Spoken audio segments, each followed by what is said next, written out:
আল্লাহ রাব্বুল ইজ্জতুল জালাল বলছেন, বান্দারে এই দুনিয়ার জমিনে তুমি বেশি দিন থাকবা না, আজ না হয় কাল চলে আসতে হবে। বান্দা দুনিয়ার জমিনে শুধু শুধু সম্পদ রাইখা আইসো না, ওগুলাকে আমার রাস্তায় কাজে লাগাই আসো, সন্তানগুলাকে আমার রাস্তায় কাজে লাগাই আসো। বান্দারে তুমি কবরে যাওয়ার আগে আগে, কবরে আসার আগে আগে ভালো করে কবরের সামান নিয়ে কবর পর্যন্ত আইসো। ওখানে তোমার কারো পরিচয় চলবে না, ওই জায়গায় কেউ কারো পরিচয় দিবে না। কিয়ামতের দিনে মুসিবতের সময় আমার আমলনামা যদি আমার ডান হাতে না আসে, এই পৃথিবীতে বেঁচে থেকে কোনো লাভ নাই, এই পৃথিবীতে কল্যাণের কাজ করে লাভ নাই। যদি কিয়ামতের দিন আপনার আমার আমলনামা আপনার আমার ডাইন হাতে না আসে, কিয়ামতের দিনে আমলনামা যদি ডান হাতে চলে আসে, তার যে আনন্দ ঘুরে বেড়াবে, এই যে দেখো আমার আমলনামা বাম হাতে আমলনামা চলে আসবে, তার কষ্টের আর শেষ থাকবে না। এই জন্য কিয়ামতের দিনে মুসিবতের সময় কান্নাকাটি করার চাইতে জীবিত থাকতে কাঁদতে হবে। আপনি আমি এখনো জীবিত আছি, আপনি আমি আব্দুল কাদের জিলানী, মুঈনুদ্দিন চিশতি, শাহজালাল, শাহপরানের চাইতে আমি আর আপনি এখন এই মুহূর্তে দামি। শাহজালালের চাইতে, শাহপরানের চাইতে, মুঈনুদ্দিন চিশতির চাইতে, আব্দুল কাদের জিলানীর চাইতে তুমি আমি এখন দামি। কারণ আব্দুল কাদের জিলানী চাইলে এই মুহূর্তে তিলাওয়াত করতে পারবেন না, চাইলে ইস্তেগফার করে দোয়া করতে পারবেন না। তুমি আমি এখনো জীবিত, চাইলে এখনো তওবা ইস্তেগফার করতে পারি। এই জন্য বাবা, আল্লাহর ওয়াস্তে কিয়ামতের দিন গিয়ে হাজার হাজার হাজার হাজার নেক আমল নিয়ে গিয়ে লাভ হবে না যদি দুনিয়ার জমিনে আমরা বিপদগ্রস্ত হয়ে যাই। এই জন্য একটা সেজদার কত দাম, একটা সেজদার কত দাম, আসমান জমিনে যা আছে সব বিক্রি করে দিলেও মুমিনের একটা সেজদার দাম হবে না। এই কথা বলে আমরা আলোচনা শেষ করব, বলতে বলতে লম্বা করে দিয়েছি। এবার মনোযোগ দিয়ে শুনেন কি বলতে চাই। আল্লাহ তাআলা জিবরিল আমিনকে যখন সৃষ্টি করলেন, জিবরাইল বলছেন, আল্লাহ আপনার সঙ্গে আমি কিছু পার্সোনালি স্পেশালি কথা বলতে চাই। আল্লাহ বলছেন, জিবরাইল বলো না। জিবরাইল বলছেন, আল্লাহ আপনার কাছে আমি জানতে চাই, বলো না কি করলে তোমাকে সন্তুষ্ট করা যাবে। আল্লাহ আমি চাই না তুমি কোনোদিন আমার উপর অসন্তুষ্ট হয়ে যাও, আমি চাই পুরা জিন্দেগি তুমি আমার উপরে সন্তুষ্ট থাকো। কি করতে হবে? আল্লাহ বলেন, জিবরাইল কি করতে চাও? তুমি যদি আমাকে সন্তুষ্ট করতে চাও, তাইলে আরশ, কুরসি, লৌহ কলম, জান্নাত, জাহান্নাম, যা সৃষ্টি করেছি যা সৃষ্টি করি নাই, সব যদি তুমি আমার কদমে রেখে দাও, আমাকে খুশি করতে পারবে না। আয় আল্লাহ, আমি তো খুশি করতে চাই, তাহলে কি করা লাগবে? আল্লাহ বললেন, জিবরাইল পুরো পৃথিবী দিলে খুশি হব না, জান্নাত দিলে খুশি হব না, কিন্তু কেউ যদি আমার কদমে সিজদায় পড়ে ডাক দিয়া পড়ে সুবহানা রাব্বিয়াল আলা, আমি আল্লাহ বান্দার উপরে খুশি হয়ে যাই, জিবরাইল খুশি হয়ে যায়। এই কথা শুনে জিবরিল আমিন মুস্কি হাসলেন। আল্লাহ তাহলে আর কোনোদিন আপনি আমার উপরে অসন্তুষ্ট হতেই পারবেন না, কারণ এমন কাজ আমি করব পৃথিবীতে, এই কাজ আর কেউ ভবিষ্যতে করতে পারবে না। এই বলে জিবরিল আমিন সিজদায় পড়ে গেলেন। কেউ বলছেন জিবরাইল সিজদা করলেন একাধারে 30,000 বছর সিজদা করলেন, আর কেউ বলছেন 70,000 বছর জিবরিল আমিন একাধারে আল্লাহর কদমে সিজদা করলেন। মাথা উঠায় না, বলছে, আল্লাহ তুমি সন্তুষ্ট না হলে আমি কিন্তু মাথা উঠাবো না। এতদিন পরে আল্লাহ বলছেন মাথা উঠাও। জিবরিল আমিন মাথা উঠালেন। আল্লাহ এত লম্বা সিজদা করছি, আমার মনে হয় কিয়ামত পর্যন্ত এত লম্বা সিজদা দেওয়ার মতো কেউ হায়াত পাবে না। তুমি বলো না আমি তোমাকে সন্তুষ্ট করতে পারলাম কিনা, তুমি খুশি হইলে কিনা। আল্লাহ বলছেন, জিবরাইল এই প্রশ্নের জবাব জানবার আগে আমার আরশে আজিমের দিকে একবার তাকাও। জিবরিল আমিন বলছেন, আল্লাহ আপনার কাছে জবাব চাইলাম, সিজদা দিলাম, খুশি হইলেন কিনা জানতে চাই, আর তুমি বলো আরশে আজিমের দিকে তাকাবো, ওখানে কি?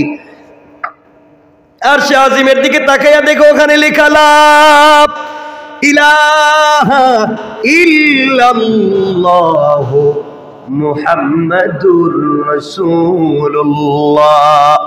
আল্লাহ ৭০,০০০ বছর সেজদা করলাম, তুমি সন্তুষ্ট কিনা জানতে চাইলাম, আর তুমি কিনা আমার কালিমা দেখাইয়া দিলা। এই কালিমা দিয়ে আমি কি করব? এই কালিমার সঙ্গে আমার সম্পর্ক কি?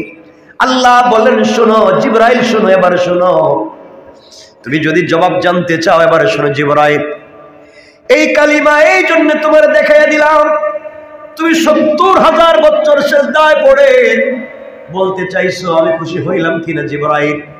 জিবরাইল রে, এই কালিমা আখিরি জামানার পয়গম্বরকে আমি হাদিয়া করব। আখিরি জামানার পয়গম্বর আমার কলিজার টুকরা বন্ধু হাবিবুল্লাহর উম্মতেরা দুনিয়ার জমিনে যাওয়ার পরে প্রতিদিন ১৭ রাকাত নামাজ ফরজ পড়বে। কত রাকাত? সবাই বলেন না। ফজরের নামাজ ২ রাকাত, যোহরের নামাজ ৪ রাকাত। কত হইল? কত হইল? আসরের ৪ কত হইল? মাগরিবের ৩ কত হলো? এশার ৪ কত হলো? আল্লাহ বলেন আখিরি জামানার উম্মতেরা আমার গোলামেরা প্রতিদিন কমপক্ষে ৭০ রাকাত সালাত ফরজ পড়বে। ৭০ রাকাত সালাত ফরজ পড়বে, প্রতিদিন ৫ ওয়াক্ত নামাজ ফরজ পড়বে, ৫ ওয়াক্তে ৭০ রাকাত সালাত ফরজ পড়বে।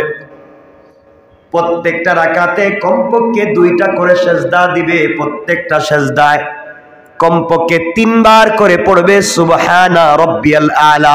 জিবরাইল শুনে রাখো, ৭০,০০০ বছর সেজদা দিয়া খুশি হইছি কিনা জানতে চাও? আখিরি জামানের গোলামেরা সেজদায় গিয়ে একবার যখন পড়বে সুবহানা রাব্বিয়াল আলা, তার একবারের সুবহানা রাব্বিয়াল আলা বলার কারণে যেই মর্যাদা, যেই সম্মানের মালিক হবে, তুমি ৭০,০০০ বছর সেজদা করে যেই মর্যাদা পাও নাই, আল্লাহর গোলাম একবার সেজদায় গিয়া সুবহানা রাব্বিয়াল আলা বলবার পরে তোমার চাইতেও কোটি কোটি গুণ বেশি মর্যাদার মালিক হয়ে যায়। আল্লাহু আকবার। চিন্তা করেন একটা সেজদার কত দাম। এই জন্যে নেক আমল করব, সেজদা দেব ইনশাআল্লাহ। যালামনা আনফুসানা ওয়া ইল্লাম তাগফির লানা ওয়া তারহামনা লানাকুনান্না মিনাল খাসিরিন। রব্বানা আতিনা ফিদ দুনিয়া হাসানা ওয়া ফিল আখিরাতি হাসানা ওয়া কিনা আযাবান নার ওয়াদখিলনাল জান্নাতা মা'আল মুত্তাকিন ওয়াল আবরার। আল্লাহুম্মা গফির লানা ওয়া লিওয়ালিদাইনা রব্বিরহামহুমা কামা রাব্বায়ানি সগীরা। অমনিব জীবনে যত অপরাধ করেছি, গুনার কাজ করেছি, আল্লাহ আজ তোমার কাছে লজ্জিত হয়ে তওবা করলাম। দয়া গুণে মায়া গুণে আমাদের জিন্দেগির গুনাহগুলোকে মাফ করে দাও। আয় আল্লাহ, গুনার কারণে কিয়ামতের দিনে আমাদেরকে বেইজ্জত আর জাহান্নামী বলে ডাক দিও না। অপরাধ যতই করি আমরা তো তোমার গোলাম, তুমি আমাদের মুনিব। আল্লাহ আমাদের সবাইকে মাফ করে দাও। ইয়া আল্লাহ আমাদের সবাইকে মাফ করো। আল্লাহ আল্লাহ আমাদের সবাইকে মাফ করে দাও। ইয়া আল্লাহ আমাদের সবার জিন্দেগির অপরাধ ক্ষমা করে দাও। পরিবারে শান্তি ফিরাইয়া দাও, স্বামী স্ত্রীতে মহব্বত বাড়াইয়া দাও, সন্তানদেরকে আলিম হাফিজ বানাও, আমাদের হায়াতে বারাকা দিয়ে দাও, সুস্থতার নিয়ামত দিয়ে দাও, কল্যাণের জিন্দেগি দিয়ে দাও। রাসূলকে আমাদের উপরে সন্তুষ্ট করে দিও। আল্লাহ যত মানুষ দোয়া চাইছেন, যারা দোয়া চাইতে পারলেন না, আল্লাহ সবাইকে তোমার হাওয়ালা করে দিলাম, আমাদেরকে কবুল করে নাও। ইয়া আল্লাহ আল্লাহ মৃত্যুর সময় আমাদের জবানে কালিমা জারি করে দিও। গুনার কারণে আমাদেরকে কবরের ভিতরে আযাব আর গজব দিও না। আমাদের যাদের মা বাবা নাই, মা বাবার কবরটাকে জান্নাত বানাও। আমাদের যাদের মা বাবা বেঁচে আছেন, হায়াত বাড়াইয়া দাও, সুস্থ রাখো আল্লাহ। এই তাফসীরটাকে তুমি কবুল করো, কিয়ামত পর্যন্ত জারি রাখো। পুরা ঢাকাবাসীর জন্য এই তাফসীরটাকে হিদায়াতের জরিয়া বানাইয়া দাও হে আল্লাহ। বিশেষ করে এই এলাকাবাসীরে তুমি কবুল করো। এলাকার যত মানুষ মসজিদে খিদমত করে কবরে চলে গেলেন, কবরটাকে জান্নাতের টুকরা বানাও। আজও যারা খিদমত করেন আল্লাহ, হায়াত বাড়াইয়া দিও, সুস্থতা দান করো। এত মানুষগুলা মাগরিবের পরে জমা হয়েছেন ঢাকা শহরের বিভিন্ন জায়গা থেকে। আয় আল্লাহ, সবাইকে তোমার হাওয়ালা করে দিলাম। এই মুহূর্তে আমাদের সবার নামটা জান্নাতুল ফিরদাউসের লিস্টে উঠাইয়া দাও। সাল্লাল্লাহু তাআলা আলা নবী ওয়া আলা আলিহি ওয়া সাহবিহি আজমাইন। আমিন বিরহমাতিকা ইয়া আরহামার রাহিমিন। আসসালামু আলাইকুম।